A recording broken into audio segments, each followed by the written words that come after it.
Y para hablar sobre ese tema nos acompaña Paulina Ramírez, diputada del Partido de Liberación Nacional, José Ramírez, diputado del Frente Amplio, y Carlos Vargas, director general de Aduanas. Paulina Ramírez, buenos días. Hay Buenos una días. propuesta de la alianza opositora. En algún momento se habló de la posibilidad de que hubiera acuerdo con o por lo menos de que el Partido de Acción Ciudadana estuviera en acuerdo con lo que se está proponiendo. Ahora pareciera que no tanto, y más bien nos va a ayudar usted a informarnos sobre el tema. Paulina Ramírez, el punto es el embargo preventivo, lo que está distanciando un poco la propuesta de la alianza opositora versus la propuesta de gobierno, el embargo preventivo a las personas sospechosas de evadir el fisco. Buenos días. Buenos días, muchas gracias por la invitación. Sí, precisamente ese ha sido uno de los principales puntos o observaciones que ha hecho Hacienda, que no concuerda con la propuesta de la alianza. No obstante, nosotros hemos acudido a hacer las consultas legales correspondientes, asesores nuestros, incluso diputados de nuestra fracción, que nos han dado su criterio con respecto al embargo preventivo, y en este caso precisamente nos explican que no cabe el silencio positivo o el embargo automático.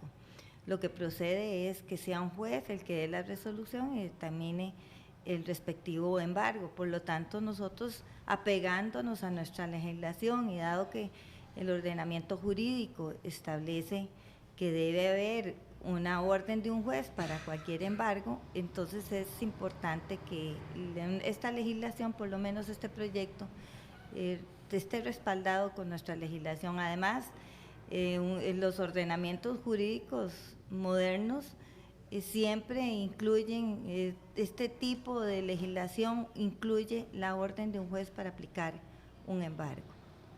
Ese es uno de los puntos, básicamente ese es el punto en que hay diferencia con la propuesta de gobierno. ¿O cuál otro, Paulina Ramírez, diputada? Bueno, hay algunos de forma que estamos revisando, pero la mayoría están, es una observación en la definición, tiene que ver con una I y una O, pero en realidad eso es cuestión de revisarlo, porque nosotros lo que hicimos, el texto hemos tratado de apegarnos concretamente a los documentos de la OCDE, a las recomendaciones de la OCDE y a las recomendaciones de Gafi, de manera que hemos tomado algunos textos de referencia como la cuarta directiva de la Unión Europea, que es donde vienen establecidas todas las recomendaciones, tanto para el beneficiario final como para el registro centralizado de accionistas, y de ahí hemos tomado ese documento de referencia tanto para definiciones como para definir lo del registro centralizado. Entonces hemos tratado de apegarnos a estos documentos.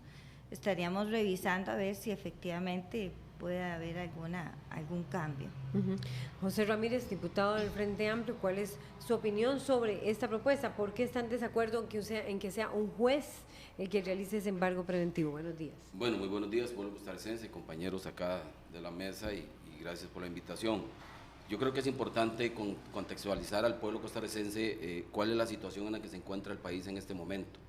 En este momento nosotros tenemos un grupo de empresarios responsable, un grupo de empresarios que ha pagado sus impuestos, que ha hecho el trabajo como es debido y que vale la pena aplaudirlos y felicitarlos. Pero por otro lado tenemos un grupo de empresarios, personas jurídicas en especial, de acuerdo a los informes que ha dado el Ministerio de Hacienda, que tiene dos sistemas para robarle al país. Un sistema que es para efectos del Frente Amplio, que hay que discutir si es tan legal como muchos lo defienden, pero si fuera un asunto legal, es legalmente inmoral, como es la elusión, y otro sistema que es el ilegalmente inmoral, que es la evasión. Una es la elusión y otra es la evasión. Acá estamos hablando que el 8% del Producto Interno Bruto se lo están robando, que equivale al doble casi del déficit fiscal que tiene el país. Estamos hablando que es un dinero que puede ser invertido en infraestructura, en el sector social, en las necesidades que tiene este país. En ese contexto cobra importancia el proyecto de fraude fiscal. Un proyecto de fraude fiscal que fue analizado por Liberación Nacional, por la Partido de Acción Ciudadana, por el gobierno y por el Frente Amplio durante 2 años. Que llegamos a un consenso el año pasado con un trabajo bastante importante, la diputada Paulina Ramírez y sus compañeros, Y por cuestiones muy extrañas, después del cierre del año pasado empieza a abrirse el proceso 208 bis, no con el procedimiento que el Frente Amplio había advertido, pero se abrió y empiezan entonces, me parece a mí, algunas corporaciones empresariales y demás a meter mano para poder incidir en este documento que ya era de consenso. A ese documento de consenso se le hacen cambios que a nuestro criterio son graves. ¿Por qué son graves, José Ramírez? En primer lugar, el del embargo, ¿verdad? Hoy según el artículo 196 del Código de Normas y Procedimientos Tributarios, efectivamente, Hacienda, cuando está haciendo una investigación y determina que la persona física o jurídica podría estar escondiendo bienes podría esconder los bienes o la riqueza que tiene, inmediatamente puede hacer un embargo administrativo. Hace la investigación y en caso de que determine...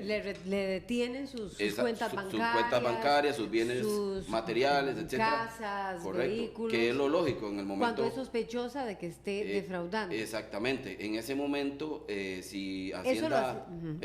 lo puede hacer vía administrativa, no a través de un juez. En este momento, al día de hoy. Eso es lógico porque entonces Hacienda puede llegar y hacer el estudio y si determina que hay robo al fisco, entonces simplemente toma los bienes de ese empresario ladrón. Lo que pasa es que ahora la alianza lo que pretende es que solo se puede hacer mediante la utilización de un juez, pero además le está dando un plazo de 10 días, ¿verdad? El problema, 5 días para la audiencia y 5 días para que el juez pueda resolver. Eso para nosotros es un gran retroceso en la propuesta inicial. Además de eso, se le está dando, en el caso de los asesores tributarios, nosotros consideramos que los asesores tributarios, que son los que montan el robo, tienen que tener responsabilidad con el empresario a la hora de firmar, a la hora de firmar la declaración, lo que tiene que hacer, el procedimiento que tiene que ejecutar. En este momento se quiere eliminar esa posibilidad de que los asesores, actualmente el texto dispone que esa persona física o jurídica puede pedir a su asesor tributario que firme con él la declaración de impuesto, ¿verdad? Pero la alianza no quiere que el asesor tributario sea responsable. Entonces, ¿qué es lo que estamos viendo aquí? Se le dice al asesor, haga el robo, no se preocupe porque usted no va a ser responsable. Y se le dice al empresario, tranquilo, usted tiene 10 días para que esconda, porque el empresario sabe cuando está robando y sabe que si ya la tributación le llegó, obviamente va a ver cómo reacciona para esconder los bienes. Entonces, eso es gravísimo lo que está pasando con esas variantes, no son variantes simples. Entonces creemos desde el Frente Amplio que sí estamos retrocediendo y que sí le estamos favoreciendo a estos empresarios que están robándole al fisco. A eso iba justamente, 10 días es mucho tiempo. Demasiado tiempo. Tiene tiempo suficiente para que esconda sus bienes, para que cambie sus cuentas bancarias, para que a la hora de que Hacienda detecte que sí, efectivamente estaba robando, ya no tiene nada que cogerle porque ya desvió las cuentas y eliminó los bienes materiales. Esa es una burla para el país al criterio del Frente Ya vamos a ir con don Carlos Vargas. Diputada Paulina Ramírez, ¿cuáles son sus observaciones? Bueno, ya nos referimos a lo del embargo preventivo. Creemos que fue un error en la anterior legislación. De hecho, son muy pocos embargos los que aplica la administración tributaria, dado que existe un gran riesgo de incurrir en un error, por lo tanto tiene que ser algo hecho con muchísimo cuidado. La recomendación siempre ha sido, de acuerdo a nuestra legislación, que sea un juez el que la ordene, porque también podemos congelar tanto bienes inmuebles, muebles, cuentas corrientes, inventarios, a un contribuyente sin la posibilidad de tener la debida defensa, porque de determinarse que no es culpable, podemos llevar hasta la quiebra al empresario. Por lo tanto, también tenemos que cuidar la propiedad privada y que no vayamos a incurrir en errores y pues que la empresa proceda posteriormente a tener problemas financieros dado un embargo mal aplicado. Por eso es tan importante que sea un juez el que lo determine, sea un juez quien dicte que se proceda al embargo, y además estamos dejando la posibilidad de que se haga una anotación para que no se distraigan los bienes muebles, inmuebles registrables, se haga una anotación ante el registro. No obstante, también creemos que si fuera posible que el mismo juez sea el que ordene que se les anoten las cuentas corrientes, pues no tendríamos ningún problema que se hiciera, siempre y cuando fuera el juez el que lo ordene. Carlos Vargas, director de tributación, ¿qué piensa sobre estas propuestas? Sobre esta propuesta, perdón. Bueno, efectivamente, de acuerdo con el artículo 196 vigente, la Administración Tributaria tiene la facultad administrativa de solicitar a la Dirección General de Hacienda, que es otro órgano separado de la Administración Tributaria, que es específicamente la Oficina de Cobros Judiciales, que proceda a un embargo preventivo en sede administrativa sin necesidad de orden de juez.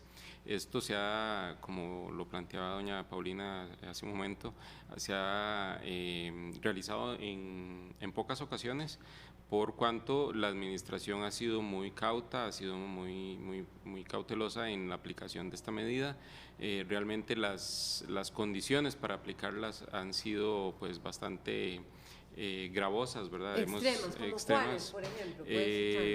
Indicios de vaciamientos patrimoniales durante el proceso de fiscalización, que se empiecen a trasladar bienes, vaciar cuentas, trasladar operaciones fuera del país, cosas de ese tipo que nos indican que al final de los procesos de fiscalización, eso es obviamente en un proceso, en el marco de un proceso de fiscalización ya abierto, cuando la Administración Tributaria está investigando a un contribuyente, pues estén realizando este tipo de actuaciones.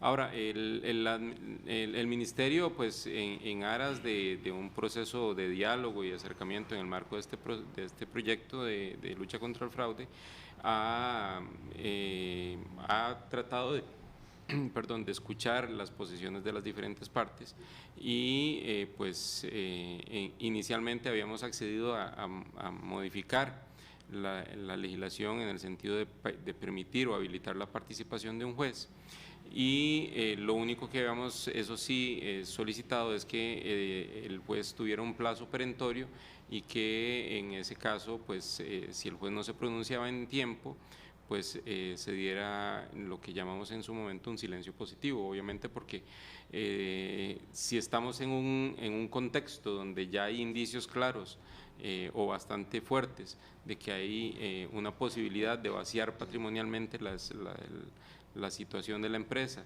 y al final de cuentas los resultados de una fiscalización donde lo que se busca es procurar el adecuado recaudo de los impuestos que le pertenecen a todos los costarricenses, pues iba a ser infructuoso. Entonces sí nos interesaba que ese plazo y el silencio positivo pues se pudiera ¿Cómo dar. se aplica eso del silencio positivo, por ejemplo? El silencio positivo, en un plazo de tanto, de 10 días, no diga nada. Si no se pronuncia, pues entonces se ordena en un plazo de 10 días. Inicialmente eran 5 días, 5 días. ahora se está ajustando. Ahora, estamos en un proceso de diálogo permanente con los señores diputados, miembros de la comisión, buscando alguna posición que nos permita acercarnos en ese particular. En algún momento hablamos recientemente de alguna medida provisionalísima, tal como se hace en sede contenciosa cuando se solicita una medida cautelar.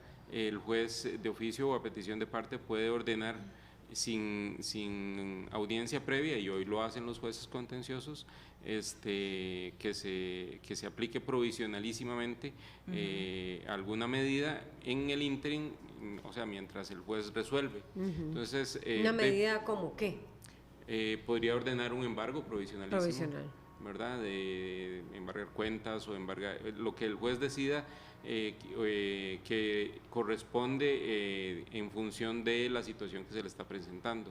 Eso de manera provisionalísima, repito, ¿verdad? De manera que ya el juez tendría el deber de resolver en tiempo, efecto de que no se causen perjuicios, si es que pudieran llegar a causarse perjuicios. ¿Considera usted oportuno el plazo de 10 días? Lo que consideramos es que se deben resguardar los intereses de todos los costarricenses en cuanto al adecuado recaudo de los recursos que le pertenecen a todo el pueblo. Si con una medida como la que planteaba anteriormente, provisionalísima, se logra garantizar eso y el juez puede tener el espacio necesario para poder pronunciarse en tiempo, pues ya estaríamos garantizando esos recursos. Que sean ustedes también quienes hablen, porque ¿cómo ve José Ramírez esa propuesta? Yo de que quisiera... sea el juez el que intervenga. No, efectivamente... Y que se pueda hacer un embargo provisional mientras el juez resuelve. Efectivamente, como ya lo expliqué, el que el juez intervenga con el plazo que se le está estableciendo es facilitarle el camino a los que están robándole al país para que puedan esconder sus bienes y que no los pierdan. Es Paulina, una ayuda. se le facilita el camino. Pero, De ninguna manera, nosotros estamos en contra de la evasión y del fraude y por supuesto que nos hemos apegado, como le dije, a las recomendaciones no solo de Hacienda, de la OCDE y de Gafi, de manera que podamos darle todos los instrumentos necesarios a la administración para poder evitar la evasión. No obstante, tenemos que apegarnos a nuestra legislación, a nuestro ordenamiento jurídico, y el silencio positivo hemos hablado que no aplica. No obstante, estábamos discutiendo que en caso de que se diera un embargo, como nos decía ahora don Carlos, provisionalísimo, que sea el mismo juez que lo ordene, no la administración tributaria. En eso estaríamos de acuerdo, siempre y cuando sea el juez, tal y como la anotación que estamos sugiriendo que se haga, que es una medida cautelar, de manera que se advierta de que hay un proceso aplicado a ese contribuyente y que por lo tanto se hace la advertencia en los bienes registrales. Igualmente, si el mismo juez fuera el que ordenara de forma provisionalísima, no habría ningún problema siendo ordenado por él mismo. hay dos elementos también que son importantes, por lo menos que nos alertó a nosotros de la última propuesta de la Alianza, que tiene que ver en primer lugar con que la GAFI, en su recomendación número 25, establece que todos los fideicomisos informen sobre el valor de los activos que administran. Esto también es algo que la Alianza quiere eliminar. Eso nos tiene muy preocupados porque podría estarnos poniendo en las puertas, si la GAFI quisiera, de ponernos en la lista de los países que estamos favoreciendo el narcotráfico. Tal vez él puede ser como el gobierno. ¿Cómo identificaría usted qué es la GAFI, don Carlos Vargas? GAFI son las siglas del Grupo de Acción Financiera Internacional. Es un organismo que se encarga de valorar o evaluar todo lo que son las acciones contra el lavado y el financiamiento del terrorismo. Y en ese sentido lo que hace es evaluaciones a los países, ahí está por regiones, y evalúa a cada país y emite una serie de recomendaciones. En el caso de Costa Rica, pues el año pasado se hizo una evaluación exhaustiva, vino un grupo de evaluadores de este organismo y emitió una serie de recomendaciones en cuanto a lo que el país debe realizar en materia de la lucha contra el terrorismo, el financiamiento del terrorismo y el blanqueo de capitales. El otro elemento, ¿cuál es la preocupación? No, José, es que no la comprendí muy bien. Al no cumplir con las recomendaciones de la GAFI, podría haber algún tipo de sanción al país, como por ejemplo que pueda entrar dentro de la lista de los países que favorecen al narcotráfico al no tomar recomendaciones tales como esta. ¿Estamos en riesgo de sanción? Bueno, sí, en realidad de capitales. La GAFI emite una serie de recomendaciones y hay plazos para poder cumplir. ¿Y cuál es con ese esas. plazo? Recientemente el ministro de la Presidencia fue a Argentina a una reunión donde presentó los avances del país. Tuvimos una calificación positiva en ese sentido, pero quedan cosas pendientes y hay que trabajar en eso. Uno de los temas que planteaba don José era el tema de los fideicomisos.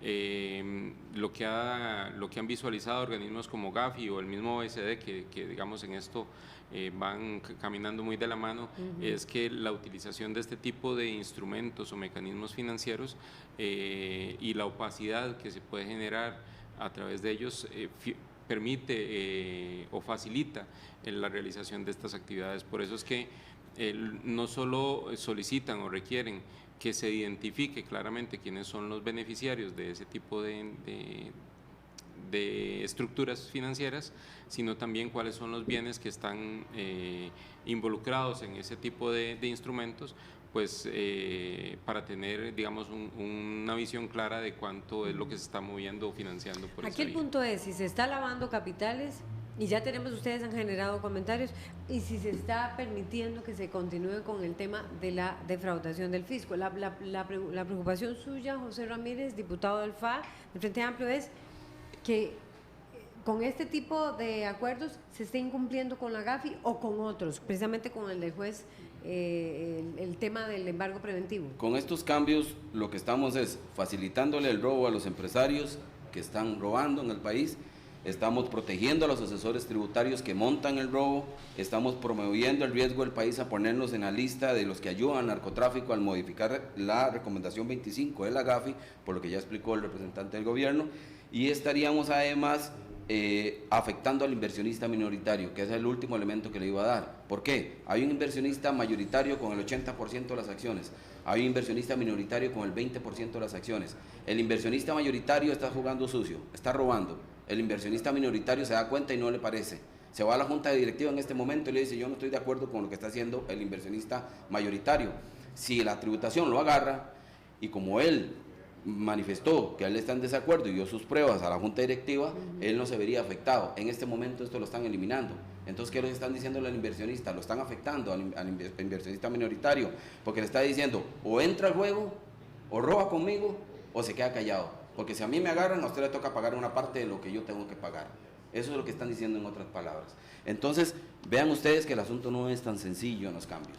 Hay 4 cambios, por lo menos de 7 que hemos detectado, porque recuerden que hasta ayer nos dieron una propuesta que yo considero que sí son graves. Si yo hago un llamado, porque nosotros se lo manifestamos al diputado Álvarez de Santi, el diputado Álvarez de Santi nos dio la razón en estas observaciones que estamos haciendo como Frente Amplio. Yo le pido a la diputada Paulina Ramírez que ojalá puedan hacer esa revisión y que vean que el trabajo que hicimos hasta diciembre del año pasado estaba bien hecho, que lamentablemente estas modificaciones sí son de peso. Y también hay diputados de la unidad, como don Humberto, como don Rafa, como don Jorge, que estoy seguro que no estarían de acuerdo en que se den este tipo de modificaciones. Entonces todavía hay tiempo de que recapaciten, creo yo, ¿verdad? La posición Paulina de Ramírez. Bueno, en realidad, don Antonio Álvarez está abierto al diálogo, como hemos estado abiertos todos y hemos estado en constante comunicación con Hacienda, como bien lo ha manifestado don Carlos. En ningún momento nos hemos cerrado a dejar de escuchar observaciones. Hemos tenido periodos muy grandes de estar oyéndonos a todos los sectores e incluso a organizaciones de gobierno y privadas. Así que yo creo que se ha dado todo un proceso democrático. Hemos escuchado también las observaciones que ha hecho el Frente Amplio y hemos podido llegar a acuerdos importantes. Si hay 2 o 3 observaciones en las que no nos hemos podido poner de acuerdo, todavía tenemos un periodo de discusión de aquí al 27, que es lo que tal vez don Antonio Álvarez hace la advertencia. Sin embargo, hay posiciones en las que sí hemos tenido un acuerdo unánime, como el del silencio positivo. Sin embargo, sí se puede abrir la opción, como lo decía don Carlos, de que sea el mismo juez el que haga un embargo provisional, de manera de que no se vayan a distraer los bienes. Eso podría incluirse perfectamente, pero siempre y cuando sea hecho por el mismo juez. Por otra parte, lo que hablaba del tema de los fideicomisos, está incluida la estructura jurídica de fideicomisos que deben estar obligados a dar a conocer el beneficiario final o dentro de sus estructuras el que corresponda, pero no hemos dejado de incluir en ningún momento la estructura o la figura jurídica del beneficiario final. Está incluido y yo creo que va a darse cumplimiento. Fuimos muy claros en preguntarle a todos los personeros de GAFI, que tuvimos una videoconferencia, y preguntamos específicamente que si en ese tema era solamente necesario cumplir con el beneficiario final, y fueron muy claros en decirnos que sí. El tema de que tengan acceso a los inventarios y a la valoración del patrimonio no es un tema que se debe tratar en este proyecto de ley. Eso lo tienen que tratar en otro proyecto de ley si es que quieren tener acceso, porque la materia tributaria solo puede ser conocida por Hacienda o por la Contraloría General de la República, tal y como lo indica el artículo 24 de la Constitución Política. Por lo tanto, nosotros tenemos que resguardar que no se vaya a convertir este proyecto de ley o contener artículos que puedan ser inconstitucionales. Por lo tanto, cuidamos de que solamente tuviera acceso el ICD o la UIF, solo tuviera acceso a la información de beneficiario final y no hacía la información Ahora están tributaria. hablando del tema del beneficiario final, Sí. porque los empresarios se ponían al comparte usted la opinión de Paulina, y ya tenemos comentarios, pero comparte usted la opinión de Paulina Ramírez, diputada de Liberación. Carlos Vargas. Vamos a ver, desde el punto de vista conceptual, el GAFI y OSD van muy de la mano, porque lo que es evasión o lo que es delito tributario constituye un delito precedente. Dos instancias internacionales, digamos. Son así, dos instancias internacionales, son dos organismos internacionales. OSD, la Organización para la Cooperación y el Desarrollo Económico, vela por una serie de actividades, gobernanza, materia fiscal, o sea, que tiene que ver con todo lo que es estructura y organización de la administración, y GAFI con todo lo que es, como lo planteaba anteriormente, el financiamiento del terrorismo y el blanqueo de capitales. Ahora, va muy de la mano, porque en materia fiscal el delito tributario constituye, o de acuerdo a la doctrina, constituye un delito precedente en materia de lavado o financiamiento de terrorismo. Entonces, para poder juzgar alguno de los delitos que se dan en ese otro contexto, en no pocas ocasiones el delito que se utiliza como base es un delito tributario. Por eso es que va muy de la mano. Para lavar dinero, dice Exactamente. usted. Y la evasión se utiliza como una manera en no lavar dinero. En no pocos casos, ¿verdad? No es que no es que en bastantes casos. Exactamente. No es que el que está evadiendo es que está contribuyendo a esto otro, pero sí en no pocos casos se ha podido evidenciar eso. Ahora, por eso es que hay una mezcla, ¿verdad? Y por eso es que está el Instituto Costarricense contra Drogas también señalado o mencionado en el proyecto.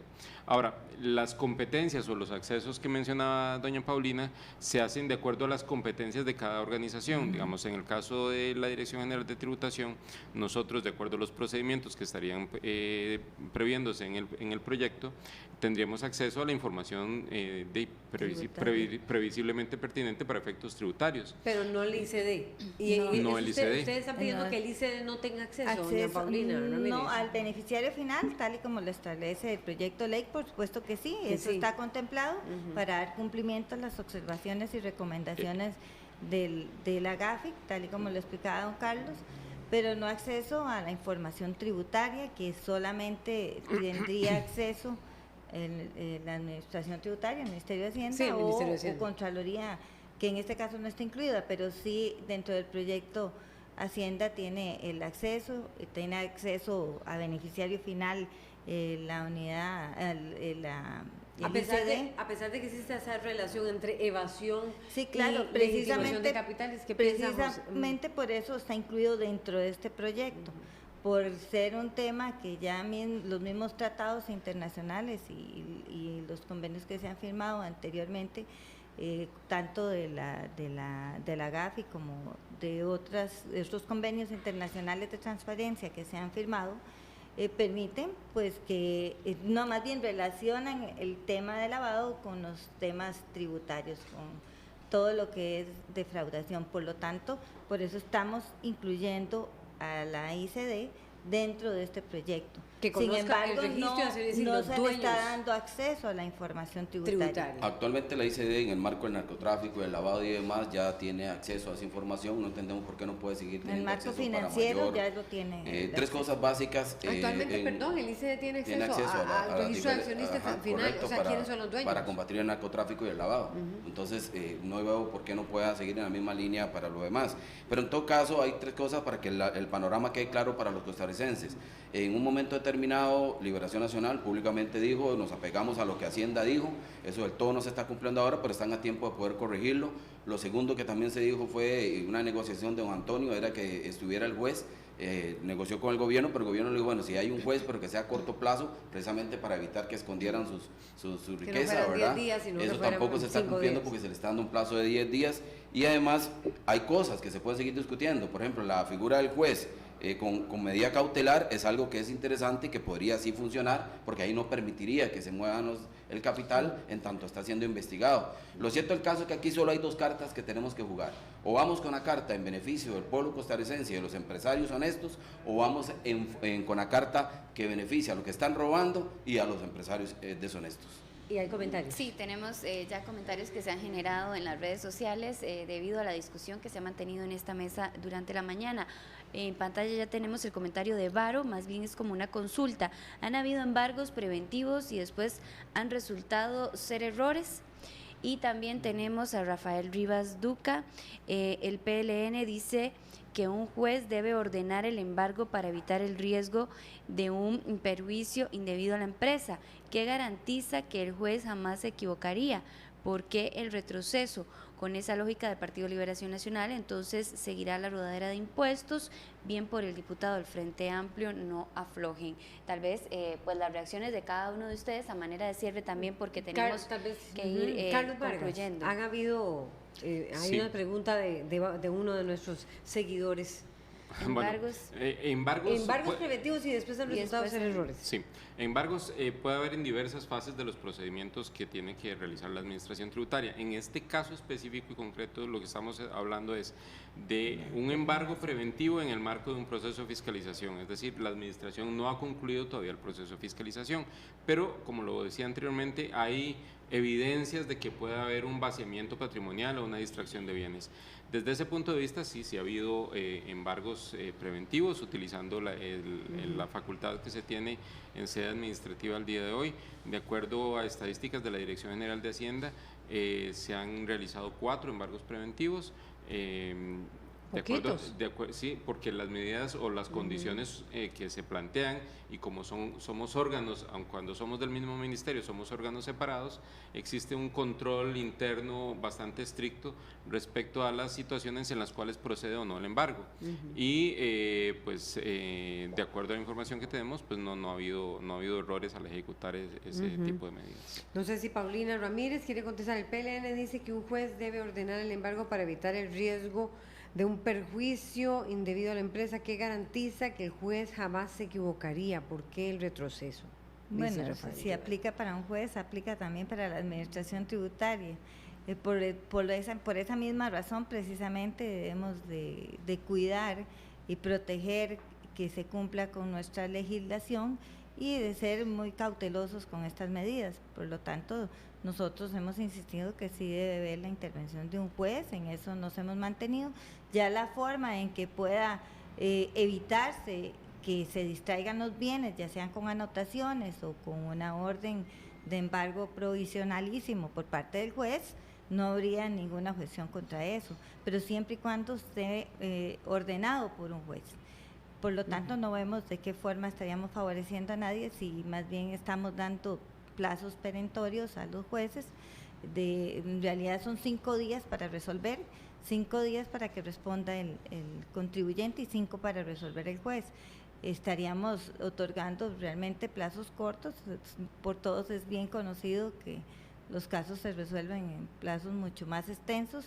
En este caso creemos que son perentorios y estaríamos velando y siempre en contra de la evasión, y precisamente lo hemos demostrado a través de este proceso con el proyecto de fraude fiscal, que nuestro partido y ahora la Alianza hemos tratado de apegarnos a las recomendaciones tanto de Gafi como de la OCDE. Cerrando porque ya tenemos... Sí, rápidamente, decirle a la compañera diputada Paulina que ese tema de la medida cautelar con los jueces es algo que podemos discutir y con lo que podemos sí avanzar y sí resuelve un poquito mejor que lo que está ahorita.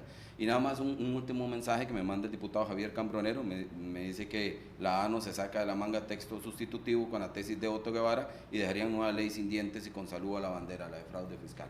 Es decir, que la cosa empieza a complicarse en el cierre. Y nosotros daremos seguimiento a esta información, es una información en desarrollo. Gracias a Carlos Vargas, director general de Aduanas, a Paulina Ramírez, diputada de Liberación, y a José Ramírez del Frente Amplio. Vamos a una pausa y ya venimos